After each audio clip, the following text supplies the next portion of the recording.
i quotidiani a volte danno l'impressione di essere dei megapunti di parte, cioè in Italia appunto anche sul tema del referendum i 12 quotidiani avevano, se vogliamo, prima della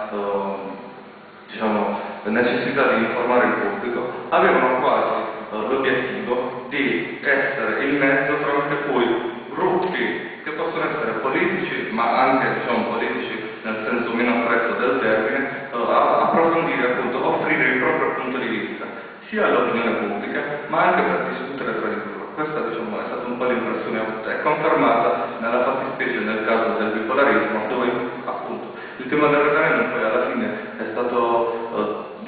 in generale ha avuto una bassissima copertura informativa, parlo anche degli altri mezzi di comunicazione, ma nella fattispecie dei quotidiani è risultato del tutto un tema secondario. Si evince dal fatto che non abbia mai conquistato le prime pagine e soprattutto dal fatto che spesso a dibattere molte volte tra loro sono stati pochi soggetti, sono intervenuti più volte, ma le stesse persone, quindi per definire